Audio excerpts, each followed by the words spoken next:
안녕하세요. 레인파트너스 이승재 대표 변호사입니다. 안녕하세요. 엄민지 변호사입니다. 아마 버스나 택시 타셨을 때 기사님을 폭행하면 가중처벌된다는 안내문을 보신 적이 있으실 텐데요. 오늘은 기사님의 멱살을 잡은 것으로 알려진 이용구 차관에 대해서 알아보도록 하겠습니다. 지난 23일 법치주의 바로세우기 행동연대 등이 이 차관을 특정범죄 가중처벌 등에 관한 법률 위반 혐의로 서울중앙지검에 고발을 했는데요. 네, 지난달 6일 택시기사는 승객이 목적지에 거의 다 왔을 무렵 손님을 깨웠더니 목을 잡았다라고 사건 직후 파출소에서 진술했다고 합니다. 이렇게 사람을 때린 경우 성립하는 범죄는 형법상 폭행죄인데요. 사람을 때린 경우에는 2년 이하의 징역 또는 500만 원 이하의 벌금형에 처해질 수 있습니다. 피해자가 진단서를 제출할 정도로 많이 다친 경우에는 상해죄로 처벌될 수 있기 때문에 폭행죄는 대개 벌금형 수준에서 그 처벌 수위가 결정되는 게 오히려 일반적인데요. 네, 사람을 때리거나 싸우는 일들은 워낙 많이 발생하기 때문에 사람이 사람을 때렸더라도 둘이 화해를 해서 상대방의 처벌을 원치 않는 경우에는 검사는 이들에 대해서 공소를 제기할 수 없습니다. 이게 바로 반의사 불벌죄라는 건데요.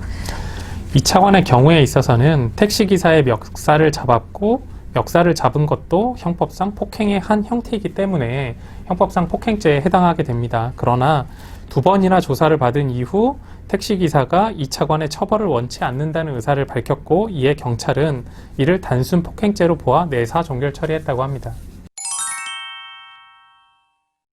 특정범죄 가중처벌 등에 관한 법률에 따르면 운행 중인 자동차의 운전자를 폭행하는 경우 기존 폭행죄에 비해서 중하게 처벌되는 게 사실입니다. 특가법에 의하면 그 처벌 수위가 거의 2배에서 4배까지 증가할 수 있는데요. 무엇보다도 이 법률이 적용되면 일반 폭행죄와는 달리 피해자가 가해자의 처벌을 원치 않는다 하더라도 형사처벌 될 수 있기 때문에 폭행죄가 적용되는지 아니면 특가법이 적용되는지는 상당히 중요한 문제입니다. 네, 이 사건에서는 당시에 차량이 운행 중이었는지 여부가 가장 크게 문제가 됐습니다.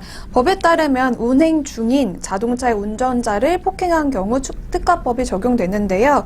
이때 운행 중은 운전자가 승하차를 위해서 일시 정차한 경우를 포함한다고 보고 있습니다. 대개 택시에서 내릴 때는 승객의 하차를 위해서 잠시 차를 세우는 것에 불과하고 이를 법률상 운행이 종료되었다고 보지는 않기 때문에 사실 택시기사가 목적지에 도착해서 잠시 차를 세운 후 이 차관에게 택시에서 내리라고 하는 도중 이 차관이 만약 멱살을 잡았다고 한다면 원칙적으로 운행 중으로 보아 특가법이 적용될 수도 있어 보입니다. 네, 다만 차를 완전히 정차하고 이 차관을 물리적으로 내리게 하려는 상황이었다거나 차량의 시동이 꺼져 있었다거나 하는 상황이라면 또 이런 상황을 특가법상 운행 중이라고 보기는 조금 어려울 수도 있는데요. 그러니까 이 차관이 목적지에 도착해서 택시기사의 멱살을 잡은 것은 운행 중이었는지 여부에 따라 형법상 폭행죄가 성립되거나 아니면 특가법상 운행 중인 운전자에 대한 폭행죄가 성립할 수 있는데 그 차량이 정차한 상태라거나 운행 중이라면 충분히 특가법이 적용돼 피해자의 처벌 불허 의사만으로는 이 사건을 무마하기는 어렵다는 설명입니다. 사실 저는 차량의 승하차를 위해서 일시 정차한 경우라고 하더라도 운전자를 폭행하는 경우에는 상당히 위험하기도 하고 또 사실은 승하차 시에 시비가 사실 더 많이 붙을 수 있잖아요. 그래서 아마도 입법자들은 이런 것들을 예상하고 정차한 경우를 포함한다라고 그 법조문에 추가한 거라고 생각하는데 혹시 변호사님 의견 어떠신가요? 아무래도 이 법이 최근에 개정되게 된 사유를 살펴볼 필요가 있을 것 같은데요. 법조문이 운행 중이라고만 표시를 하고 있기 때문에 판례상 아니면 해석상 여지가 많이 발생을 했었고 그런 부분을 좀 더 명확하게 하려고 승객의 승하차 시도 운행 중이라고 명시적으로 괄호 안에 표시한 걸로 보입니다. 아무래도 사람들이 한 번에 많이 이용하는 버스나 많은 사람이 타고 내리는 택시의 경우에는 운전자에 대한 폭행이 더 중하게 처벌돼야 하는 것은 당연합니다. 이 경우에 경찰은 당시에 블랙박스 등이 확보되지 않아서 처분의 근거가 부족하다고는 하지만 결국 하차를 위해 정차한 상태에서 사고가 일어난 것이라고 보아야 하는 것은 아닌가 하는 생각이 강하게 듭니다.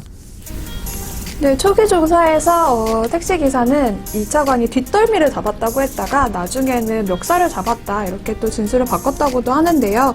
경찰은 2차관을 입선하지 않은 이유가 현장에서 블랙박스로 확인하지 못했고 2차관이 인적 사항을 전달하면서 수사 협조 의향을 밝혔기 때문이다라고 하는데요. 궁금한 점 있으시면 언제든지 저희 법인으로 연락 주세요. 감사합니다.